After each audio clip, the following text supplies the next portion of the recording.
Opener, limit opportunity to 1%. Limit advancement of your country.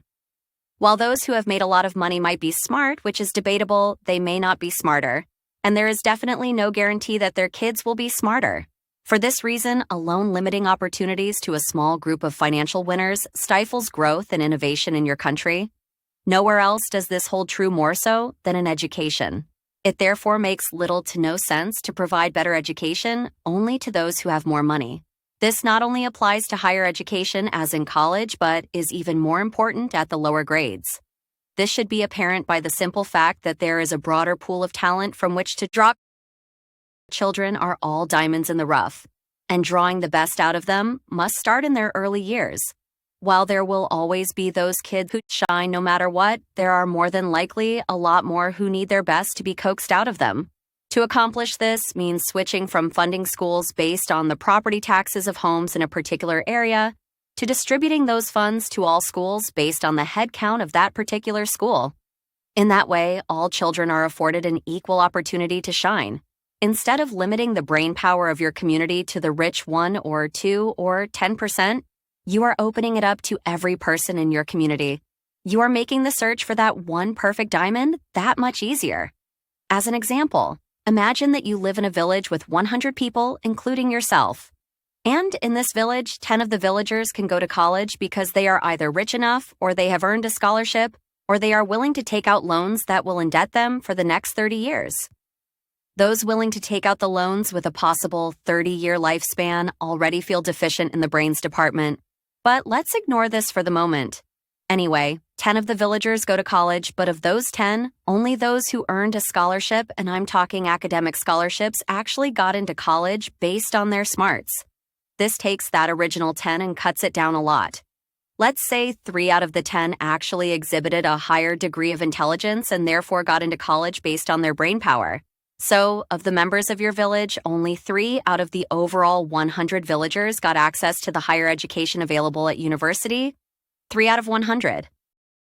Do you think that generation after generation, the 3 out of 100 is always going to be the best and brightest? Instead of making college available to 80% of the villagers, you've limited it to 3%. Generation after generation, you've limited your village's brain power to 3 out of 100 people. Instead, the 80 potentials out of 100. Now, of course, you're not going to get 80 out of that potential 80 to excel.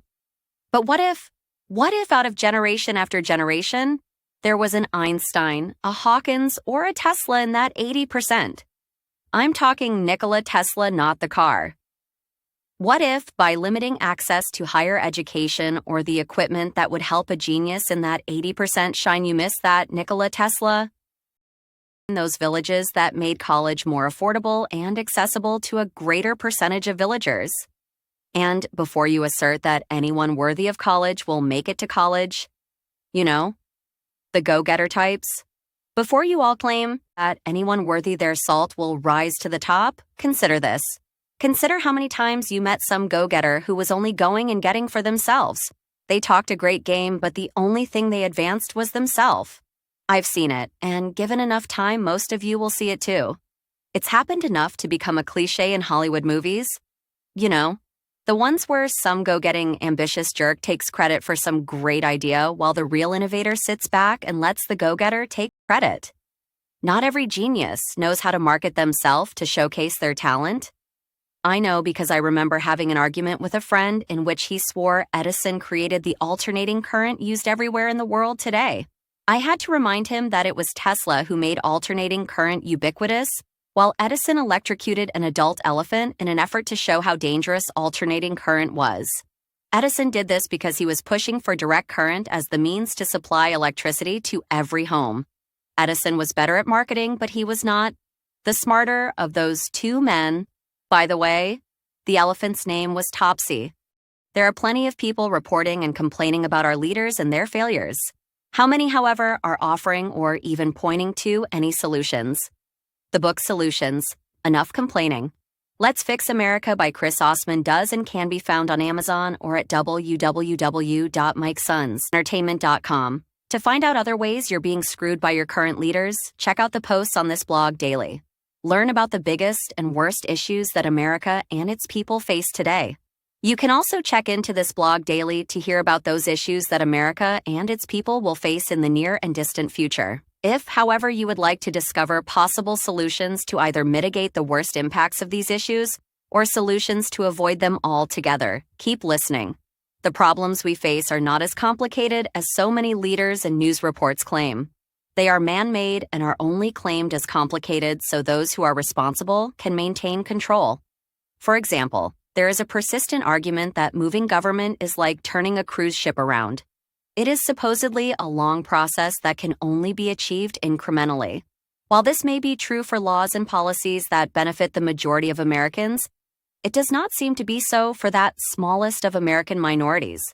When one examines the policies and laws that benefit that minority known as the elite or the rich, the speed at which those laws are passed is exponentially faster. While most of us sit on the deck chairs waiting for the Titanic to avoid the myriad of icebergs of which we seem to continually run afoul, the elite ride comfortably in speedboats. If, according to the Declaration of Independence, all men are created equal, why do the rich live quite different lives than the rest of us? Where is our speedboat? In 2018, Chris Osman wrote a book highlighting the problems humanity would face if more power, wealth, and control were funneled to a small group of individuals, groups, or organizations. In that book, Mr. Osman provides solutions, offered up from himself and others, to the inevitable problems we would all face. In it, he also provided a means for the public to analyze, compare, and contrast the words and deeds of those we've chosen to follow against our real-world experiences. To this end, Mr. Osman provides the means for readers to disseminate information as provided by their news sources of choice, their elected officials, and any other authority they choose to follow. The book, titled Solutions, Enough Complaining, Let's Fix America, offers a means to hold leaders up, not just to a higher standard than is currently accepted, but to one that will improve lives. Money does not make you smart. Click the link below and get your copy of Solutions today.